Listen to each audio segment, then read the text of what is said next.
নমস্কার, আমি তরুণ ঘোষ। আমি জানি আপনারা অনেক অপেক্ষা করছেন। আপনাদের অপেক্ষা করানোর জন্য আমি দুঃখিত, কিন্তু যতক্ষণ না পর্যন্ত পুরনো ঘটনা তাকে জোগাড় করতে গিয়ে আমার একটু সময় লেগে গেছে।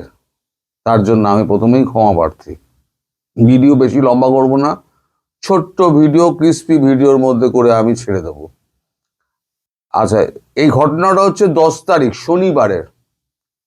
শনিবার সন্ধ্যেবেলা একটি মিটিং হয়েছে, শেখ হাসিনার সঙ্গে একটি মিটিং হয়েছে। সেই মিটিংয়ে যারা উপস্থিত ছিলেন তারা হচ্ছেন আমাদের বিদেশমন্ত্রী এস জয়শঙ্কর, এনএসএ অজিত দোভাল, আচ্ছা, দক্ষিণ এশিয়ার ভারপ্রাপ্ত সার্জিও গোর এবং আমাদের প্রতিরক্ষা মন্ত্রী রাজনাথ সিং। নিজেদের মধ্যে কথা বলার পর সার্জিও গোর তিনি মার্কো রুবিওর সঙ্গে মার্কো রুবিওকে ফোন করেন। মানে কিছু নিজেদের কথাবার্তা বলার পর, সেটা আমি জানি না কি কথাবার্তা হয়েছে, আমি জানি না। সার্জিও গোরের সঙ্গে উনি ফোন করেন, ফোন করে সার্জিও গোরকে কথা বলেন। তারপর সার্জিও গোরকে উনি বলেন, মার্কো রুবিও বলেন যে আমি প্রাইম মিনিস্টারের সঙ্গে কথা বলতে চাই। শেখ হাসিনাকে যখন ফোনটা উনি দেন সার্জিও গোর, তখন শেখ হাসিনাকে প্রথমেই সম্বোধন করেন, হ্যালো ম্যাডাম প্রাইম মিনিস্টার। মানে এখনো তাকে প্রাইম মিনিস্টার হিসেবেই গণ্য করা হচ্ছে। তা মোটামুটি আমি যা নোট পেয়েছি, আমি পুরোটা পাইনি, পেয়েছি বলে আমি কখনো দাবি করব না। যতটুকু পেয়েছি আমি ততটুকু আপনাদের বলছি। এটা হয় প্রায় 17 মিনিট পর্যন্ত তাদের মধ্যে কথা হয়। সেখানে মার্কো রুবিও যেটা বলেছেন, বাংলাদেশে শান্তি ফিরিয়ে আনার ব্যাপারে আমরা প্রতিশ্রুতিবদ্ধ এবং যা অব্যাহত থাকবে। এই ব্যাপারে আমরা আমাদের বার্তা বর্তমান সরকারকে অবহিত করেছি। অবাধ, সুষ্ঠু, শান্তিপূর্ণ, অন্তর্ভুক্তিমূলক এবং সমগ্র দেশের মানুষ যাতে নির্বাচনে অংশগ্রহণ করতে পারে তা নিশ্চিত করতে হবে সরকারকে। এর অন্যথা হলে সরকার এবং তার সমগ্র অংশীদারকে চরম মূল্য দিতে হবে। মার্কিন যুক্তরাষ্ট্র কিছু কিছু ব্যাপারে প্রোঅ্যাক্টিভ ভূমিকা নিতে বাধ্য হচ্ছে। কিছু ক্ষেত্রে ত্রুটি বিচ্যুতি ঘটেছে, যা আমরা স্বীকার করি। ভবিষ্যতে পট পরিবর্তন হলে আশা করব বাংলাদেশ মার্কিন যুক্তরাষ্ট্র এক এবং অভিন্ন রেখায় কাজ করবে। এই ব্যাপারে আমাদের বাংলাদেশে নিয়োজিত বাংলাদেশের রাষ্ট্রদূত ব্রেন টি ক্রিস্টেনসেন সমস্ত গঠনমূলক কাজে পরবর্তী সরকারকে সমস্ত রকম সাহায্য করবে। এইটুকু আমার কাছে নোটটা এসছে। তার অর্থ আপনি যদি ধরেন, মার্কিন যুক্তরাষ্ট্র এখন পরিবর্তিত পরিস্থিতিতে মার্কিন যুক্তরাষ্ট্র এখন ম্যাডাম প্রাইম মিনিস্টারকে প্রাইম মিনিস্টার হিসেবে বা প্রাইম মিনিস্টার অফ বাংলাদেশ হিসেবেই তারা গণ্য করছে। এবং সেটা বিদেশমন্ত্রী, ওদের তো সচিব বলে, কিন্তু আসলে হচ্ছে বিদেশমন্ত্রী মার্কো রুবিও বলতে দ্বিধা করেননি। এখন এর বেশি কি কথা হয়েছে আমি জানি না, আমিও আপনাদের বলতেও পারবো না, কারণ কবে কি হবে। তবে একটা ক্ষেত্রে তিনি বলেছেন, বর্তমান বৈশ্বিক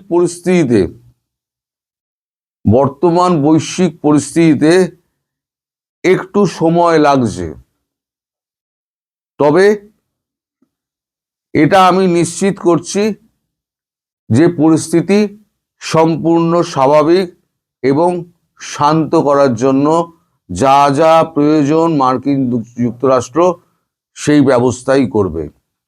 এখন প্রোঅ্যাক্টিভ ভূমিকা নিতে বাধ্য হচ্ছে বলতে কি, তিনি এখন বর্তমান যে পরিস্থিতি ট্রাম্প যেটা করছেন সেটার কথা বলছেন, নাকি অন্য কোনো কথা বলছেন তার কোনো ব্যাখ্যা কিন্তু আমি পাইনি, ফলে আমি আপনাদের এই ব্যাপারটা পরিষ্কার করে বলতে পারবো না।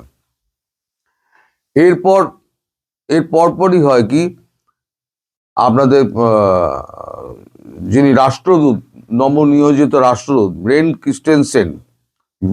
টি ক্রিস্টেনসেন, তিনি বাংলাদেশে পৌঁছে তিনি আওয়ামী লীগের এক নেতা, আমি তার নাম বলতে পারবো না, তার নাম বলতে মানা আছে, এক আওয়ামী লীগের নেতা, আঁচ দিতে পারি তার নাম চৌধুরী, তার সঙ্গে গোপনে কথা বলেন। বাংলাদেশে কি বলে, বাংলাদেশের রাষ্ট্রদূতের সঙ্গে গোপনে কথা হয় এবং বর্তমান পরিস্থিতি সম্পর্কে তাকে অবহিত করেন। এবং তিনি এই যে নির্দেশ, যেটা মার্কো রুবিও যেটা কথাটা বলেছেন, সেই কথাটা তাকে জানানো হয়েছিল, শেখ হাসিনাই জানিয়েছিলেন, সেই কথাগুলো উনিও জানতেন। আর আমাদের ক্রিস্টেনসেন তিনি তো জানতেনই, মার্কো রুবিও বা সার্জিও গোর মারফত তিনি নিশ্চয়ই জানতে পেরেছেন। ফলে তাদের মধ্যে ভবিষ্যৎ পরিকল্পনা নিয়ে আলোচনা হয়েছে এবং কি ঠিক হয়েছে সেটা আমি বলতে পারবো না। আমার কাছে যতটুকু খবর আছে আমি ততটুকু খবর আপনাদের বললাম। এবং আমি এটা শুনেছি যে ভারতবর্ষ খুব একটা বেশি দেরি করতে চাইছে না, কিন্তু মার্কো রুবিও জয়শঙ্করকে বলেছেন যে বর্তমান বৈশ্বিক পরিস্থিতি যেদিকে যাচ্ছে মিস্টার জয়শঙ্কর, তাতে আমাদের দুম করে একটা ব্যাপারে নেমে পড়াটা আমাদের এই মুহূর্তে খুব মুশকিল। ফলে হয়তো একটু সময় লাগতে পারে, কিন্তু এটা নিশ্চিত করছি যে আমরা বাংলাদেশকে শান্ত করব এবং ভারতবর্ষ তাকে সেই ব্যাপারে আমাদের সর্বতোভাবে সাহায্য করবে, এটাও আমি আশা করি। তখন জয়শঙ্করজি বলেন যে আমার পাশে আমাদের প্রতিরক্ষা মন্ত্রী রাজনাথ সিং রয়েছেন, আপনি তার সঙ্গে একটু কথা বলতে পারেন। এরপর রাজনাথ সিং তার সঙ্গে কথা বলেন, প্রায় মিনিট 3-4 মতো কথা হয়। তারপর অজিত দোভালের সঙ্গে মিনিট 3-4 মতো কথা হয়। কথা হয়ে এই 17 মিনিটের টোটাল যে মিটিংটা হয়েছে, এই 17 মিনিটের মিটিংয়ের এটা হলো গিয়ে নির্যাস। এই নির্যাসটুকু আপনাদের আমি বললাম, একটা ফালতু কথা এর মধ্যে নেই। সুতরাং ওই যেটা গানটা বলেছিলাম, সুহানি রাত ঢল চুকি না জানে তুম কব आओगे, এবার গানটা গাইতে শুরু করুন। হয়তো কিছুদিন সময় লাগবে, 2-4 দিন হয়তো সময় লাগবে, আর 2-1 মাস সময় লাগবে। আমি এখনই আপনাদের ডেট বলতে পারছি না, কারণ বৈশ্বিক পরিস্থিতি সত্যিই খুব খারাপ, চারদিকে যা গন্ডগোল লেগেছে। আর আপনারা তো মোটামুটি আমার ভিডিও দেখা ছেড়েই দিয়েছেন, সুতরাং আমি যা ভিডিও করি তা তো আপনারা দেখেন না। আমি কি অপরাধ করেছি জানি না, তো আমার ভিডিও দেখেন না, তাতে আমার কিছু বলার নেই, সেটা আপনাদের ইচ্ছা অনিচ্ছার উপর নির্ভর করছে। তো সবাই ভালো থাকবেন, সুস্থ থাকবেন, সাবধানে থাকবেন এবং আপনাদের দ্বিতীয় স্বাধীনতা 71-এর পর 2025-এ দ্বিতীয় স্বাধীনতার জন্য আমি অপেক্ষা করছি। সেই স্বাধীনতা আমি খুব সামনে দেখতে পাচ্ছি, একেবারে সামনে, চোখের সামনে দেখতে পাচ্ছি। সবাই ভালো থাকবেন, সুস্থ থাকবেন, সাবধানে থাকবেন। আরেকবার বললাম নমস্কার এবং ধন্যবাদ।